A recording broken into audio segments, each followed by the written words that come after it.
George Bush அவர்களே, உங்களை நான் ஒன்று கேட்டுக்கொள்ள விரும்புகிறேன். நீங்கள் இங்கு வர தயாரா?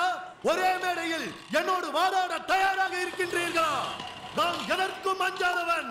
பின்லாடனை போல் என்னிடம் படைபலம் இல்லாமல் இருக்கலாம், ஆனால் மனபலம் என்னிடத்திலே அதிகமாக இருக்கின்றது. யாரிடம் மோதுகிறீர்கள்? சுதந்திர இந்தியாவில் பிறந்ததுக்காக நாம் எல்லாரும் சந்தோஷப்படணுங்க. ஏன்னா இந்த நாட்டோட தெருக்கோடியில் கூட்டம் போட்டு இங்கிருந்தபடி ஜார்ஜ் புஷுக்கு தைரியமாக சவால் விடலாம். சித்திரை மாதத்து உச்சி வெயிலில் பீச்சில் உட்காந்து சந்தோஷமாக காதல் பண்ணலாம். அண்ணா சாலையில் நட்ட நடு ரோட்டில் பின்னாடி போகிற காரு வண்டி மனுஷன் யாரை பற்றியும் கவலைப்படாமல் சௌகரியமாக ஒன்றுக்கு போகலாம். இந்த தைரியம், சந்தோஷம், சௌகரியம் இந்தியாவை தவிர வேறு எங்கே கிடைக்கும்? சுதந்திர இந்தியாவில் பிறந்ததுக்காக நாம் எல்லாரும் சந்தோஷப்படுவோம், சுதந்திரத்தை கொண்டாடுவோம்.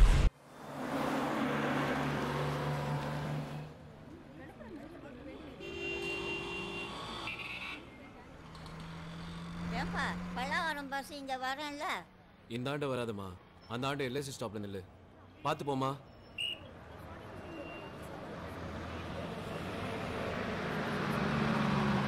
எல்ஐசி இறங்க,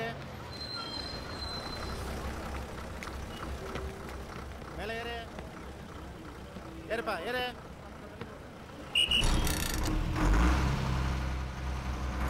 டிக்கெட் டிக்கெட்.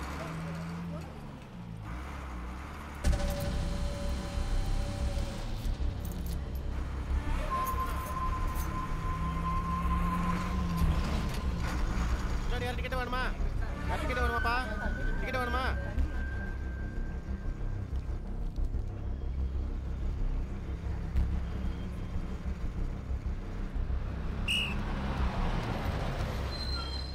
டிக்கெட் கொடுங்க. டிக்கெட் டிக்கெட்டுங்க. எடுக்கலன்னா எடுக்கலங்க. அப்போ ஃபைனை கட்டு. காசு இல்லைன்னா டிக்கெட்டே எடுக்கல. இதில் வேற ஃபைனை கட்ட சொல்கிறேன். ஏய், என்ன விளையாடுறியா? காசு இல்லாதவங்ககிட்ட நீ விளையாடுறியா, நான் விளையாடுறேன்? ஏய், வண்டியில் ஏறுறா. பஸ்ஸில் டிக்கெட் எடுக்காமல் போனியா? செக்கர்கிட்ட தகராறு பண்ணியா? என்னையா எது கேட்டாலும் சிரிக்கிற? 1500 ஃபைன் கட்டிட்டு போ. 5 ரூபாய் காசு இல்லாமல் தான் டிக்கெட் எடுக்கல. 500 ரூபாய் ஃபைன் கட்ட சொன்னதுக்கு அந்த ஆளோட தகராறு. இங்கே வந்து 1500 ரூபாய் ஃபைனு. காசு இருந்தால் டிக்கெட்டே எடுத்துருப்பேனே. டிக்கெட்டும் எடுக்க மாட்டேன், ஃபைனும் கட்ட மாட்டேன். ஒரு 15 நாள் உள்ள வச்சுட்டு அனுப்புங்கயா.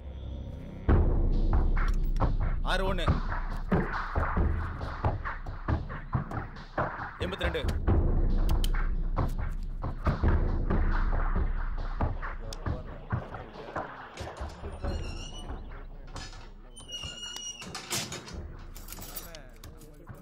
பேர் என்ன? திருப்பதி சாமி. என்ன கேஸ்?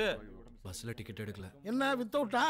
மோட்டார் வெஹிக்கிள் ஆக்ட் 178 படி 500 ரூபாய் அபராதம் போட்டிருப்பாங்க. ஆனால் நீ கட்டியிருக்க மாட்ட. அதனால் இபிக்கு 67 படி உனக்கு 15 நாள் ஜெயில் தண்டனை. கரெக்டா? ஆட்டம் முடிஞ்சுது. எடு பீடிய. நாளைக்கு தரேண்ணே. ஏற்கனவே 3 பாக்கி, இப்போ 2, மொத்தம் 5 கணக்கு வச்சுக்கோ. சரிண்ணே. என்னப்பா நீ வந்தமா ஒரு மேடையை பிடிச்சோமா படுத்தோமான்னு இல்லாம பேசாம நின்றுட்டு இருக்கிய புதுசா? உட்காரு. ஏய் தாண்டா.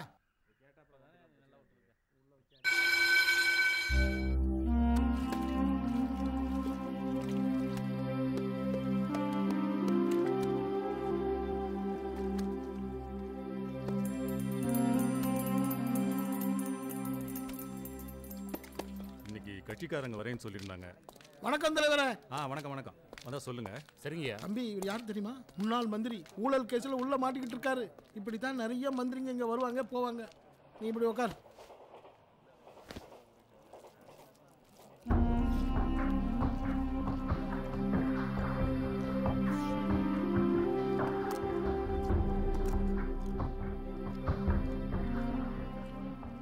என்ன தம்பி சாப்பாட்டையே முறைச்சு பார்த்துட்டு இருக்க? அது அப்படி இப்படின்னு தான் இருக்கும் தம்பி. ஒரு நாளைக்கு சாப்பாட்டுக்குன்னு ஏ கிளாஸ் கைதிக்கு 28 ரூபாயும் டி கிளாஸ் கைதிக்கு 17 ரூபாயும் அரசாங்கம் கொடுக்குது. அதுவே இழுத்துக்கோ பறிச்சுக்கோன்னு இருக்கு. இதுல வேற இந்த ஜெயில் அதிகாரிங்க வர்ற ரேஷன் சாமான்ல பாதியை வெளியே கொண்டு போய் வித்துட்டு வந்துருவாங்க. அப்புறம் எப்படி சாப்பாடு நல்லா இருக்கும்? மோசமா தான் இருக்கும். எப்படி இவ்வளவு புள்ளி விவரமா சொல்றீங்க? இன்னைக்கா நேத்தா 30 வருஷமா வந்து போயிட்டு இருக்கிறேன். இது கூட தெரியலன்னா எப்படி? அப்ப பெரிய ரவுடின்னு சொல்லுங்க. ஐயோ, நான் பெரிய ரவுடிலாம் இல்லப்பா, திருடுவேன் அவ்வளவுதான். அப்படி என்னதான் திருடுவீங்க? மக்கள் அப்பப்போ யூஸ் பண்ற ஐட்டங்களா பார்த்து திருடுவேன். இந்த பாக்கெட் ரேடியா வந்த புதுசுல பாக்கெட் ரேடியாவா திருடுனேன். ஹெல்மெட் போடணும்னு சட்டம் வந்தப்போ ஹெல்மெட்டா திருடுனேன். இப்போ செல்போன்.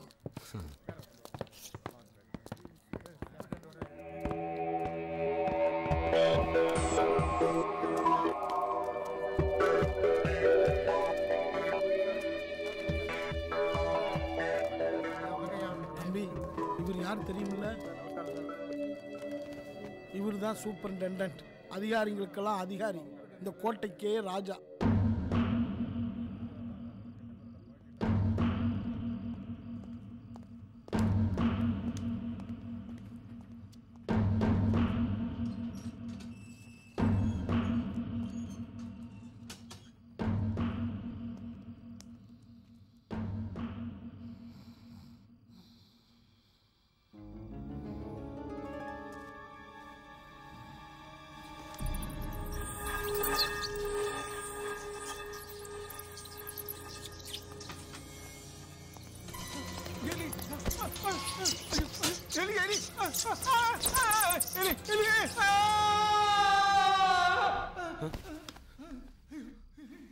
என்னன்னு? யார் கத்துறது? அதுவா, முன்னாள் மந்திரி செல்லுக்குள்ள பெருச்சாலியை விட்டுருப்பாங்க, அதான் அந்த ஆள் இந்த கத்து கத்துறான். பெருச்சாலியா? நல்லா அசந்து தூங்குறவ மேல பெருச்சாலி ஏறுனா 3 நாளைக்கு தூக்கம் வராது. அதையும் மீறி கண்ணசந்தா உடம்பு பூரா பெருச்சாலி ஊறுற மாதிரியே இருக்கும். அது மட்டும் இல்ல, வந்த தூக்கமும் போயிடும். ஏன் அப்படி? முன்னாள் மந்திரிய அப்புறம் எப்படி தான் குடும்பப்படுத்துறது? எதையும் நேருக்கு நேராக வேற செய்ய முடியாது. நாளைக்கு இந்த ஆளே ஜெயிச்சு பதவிக்கு வந்தாலும் இதே வார்டனை வச்சு இதையே தான் செய்ய சொல்ல போறாரு. 10 வருஷமா இதான் தம்பி மாறி மாறி நடந்துகிட்டு இருக்கு. மந்திரி மாறுவாரு, ஆட்சி மாறும், ஆனா பெருச்சாலி மட்டும் மாறவே மாறாது. வரிசையில வா, வரிசையில வா. சீக்கிரம் வாமா, வா வா. போமா போமா, சீக்கிரம் வாமா. நீ வாப்பா, வா. என்ன இது 50 ரூபா தானே? சரி சரி, போ போ போ. உண்மையாம்மா வயிற்றுல போய் பாத்தியா? எனக்கு தான் யாரும் இல்லை. உங்களை பார்க்க ஏன்னா யாரும் வரல? எனக்கு என்ன பொண்டாட்டியா பிள்ளையா குட்டியா? கல்யாணமே பண்ணிக்கல நீங்க? சிம்ரனு எனக்காக காத்து கிடந்து உயரம் 10வது வேண்டான்னு நான் விட்டுட்ட மாதிரில பேசுற நீ. அப்ப ஏன் தான் கல்யாணம் பண்ணிக்கல? ஒரு பயம்தான். வெளியே நான் 15 நாள் சாப்பிட்றேன், உள்ள 15 நாள் சாப்பிட்றேன். அவன் எங்க சாப்பிடுவா?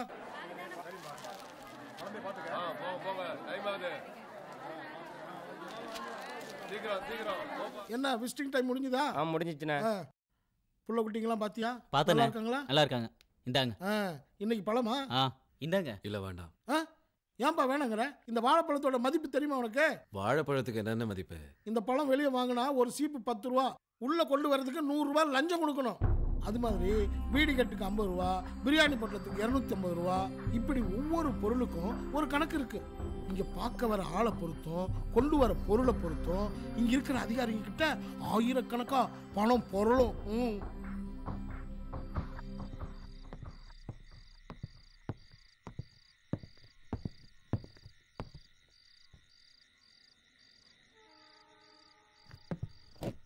அமீர்,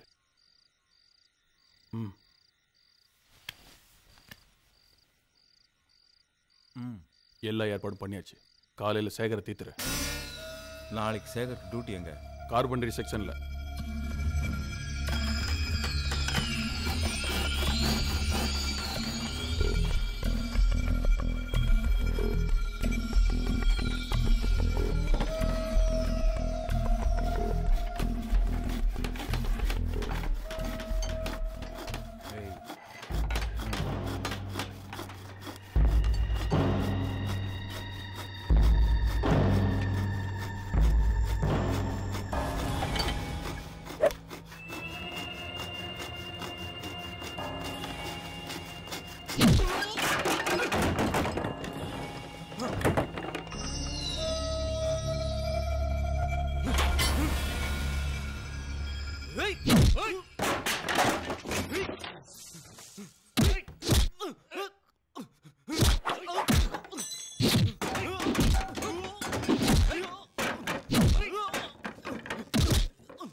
என்னையா சார் கைதிங்களுக்குள்ள ஒரு சின்ன கலவரம் ஆயிடுச்சு சார்.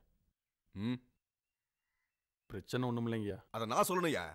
சார் நீங்க சொன்னா அவங்களுக்கு ரெமிஷன் கட் பண்ணலாம், டிரான்ஸ்ஃபர் கூட பண்ணலாம் சார். யோ, இன்னும் 2 மாசத்துல எனக்கு ப்ரொபேஷனரி பீரியட் முடிஞ்சிடும். அது வரைக்கும் எதையும் பெருசுப்படுத்தாதீங்கயா. ஒருத்தனை கொலை பண்ண போறான், நமக்கு என்ன எப்படி இருக்கிறது? ஏன் நாங்களாம் இல்லை, எங்களை விடு. போலீஸ்காரங்க யாராவது வந்தாங்களா? அண்ணா போலீஸ் தான் வந்தாங்களாண்ணே. ஏய் எப்படா வந்தாங்க? கடைசியில் தானே வந்தாங்க. தம்பி இதெல்லாம் போலீஸ்காரங்களுக்கு தெரிஞ்சுதான் நடக்குது. அமீர் சேகர் 2 பேருமே எதிர் கோஷ்டிங்க. வெளியவே அவங்களுக்குள்ள தகராறு. இந்த ஜெயிலுக்குள்ள எவனுக்கு செல்வாக்கு இருக்கோ அவன் இன்னொருத்தனை கொலை பண்ண போறான். கொலை பண்ணிட்டு ஜெயிலுக்கு வராங்கன்னு நீ நினைக்கிற. கொலை செய்யறதுக்கே சிறந்த இடம் ஜெயில் தான் தம்பி.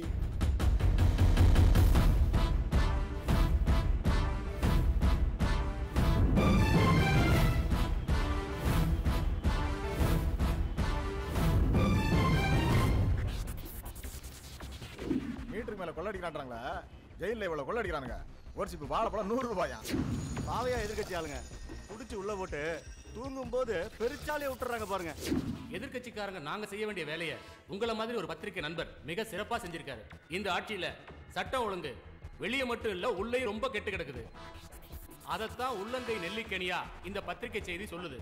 ஆளுங்கட்சிக்கு எதிராக அனைத்து எதிர்கட்சிகளும் மாநிலம் தழுவிய போராட்டம் நடத்த முடிவு பண்ணிருக்கோம். சிறைச்சாலையில் நிலவும் ஊழல் மற்றும் கொலை முயற்சிகளை கண்டித்து வரும் 11ஆம் தேதி சென்னை காவல்துறை ஆணையர் அலுவலகம் முன்பு போராட்டம் நடத்தப்படும் என்று அனைத்து எதிர்க்கட்சிகளின் சார்பாக அறிவிக்கப்பட்டுள்ளது. அது மட்டுமில்லாமல் சிறைத்துறை தொடர்பாக ஒரு வெள்ளை அறிக்கை தாக்கல் செய்ய வேண்டும் என்றும் அரசியல் எதிர்க்கட்சிகள் warden, jailer, superintendent, DIG, IG, IAS உங்களை எல்லாம் மேய்க்கிறதுக்கு நம்ம யாருக்கும் தெரியாம ஒரு பையன் உள்ள போய் அதை தோண்டி இதை தோண்டி கிண்டி கிழங்கெடுத்து விலாவரை எழுதிட்டு போயிட்டாயா. சிஎம் வேற நான் என்னமோ தப்பு செஞ்ச மாதிரி என்னையே முறைச்சு பார்த்துட்டு இருக்காரு. நாளைக்கு காலையில சட்டசபையில எதிர்கட்சிக்காரங்க நம்மள போட்டு கிழிக்க போறாங்க. ஏதாவது செஞ்சானுமியா? அண்ணா விசாரணை கமிஷன் ஓபன. எந்த விசாரணை கமிஷன்லயா முடிவு சொல்லிருக்கோம்? அதெல்லாம் சொல்லி அவங்ககிட்ட தப்பிக்க முடியாதியா? வேணா ஜெயில டியூட்டில இருந்த அத்தனை பேரையும் சஸ்பெண்ட் பண்ணிடலாம் சார். சஸ்பெண்ட் என்னையா சஸ்பெண்ட்? மொத்த பேரையும் கூண்டோட டிஸ்மிஸ் பண்ணியா? சட்டசபையில நாளைக்கு நான் ஏதாவது பதில் சொல்லி ஆகணும் சார். என்னையா உங்களை மந்திரி பதவியில இருந்து நீக்கிட்டாங்க.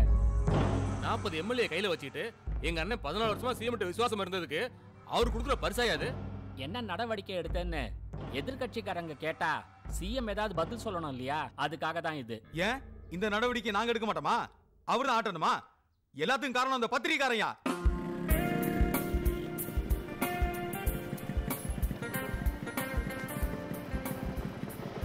Good morning Thiru. Good morning.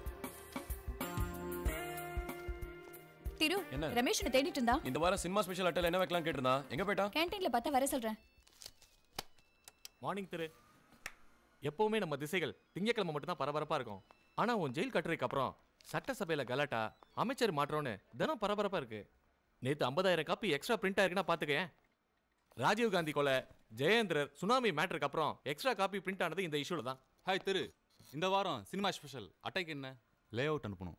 ராப்பர்ல Rajini போட்டோவை அதிகமா விற்கும், சர்க்குலேஷன்ல சந்தோஷப்படுவாங்க. தலைப்பண்ண ரஜினியை பெருசா வச்சு கீழே அரசியல் ஒரு கேள்விக்குறி வை.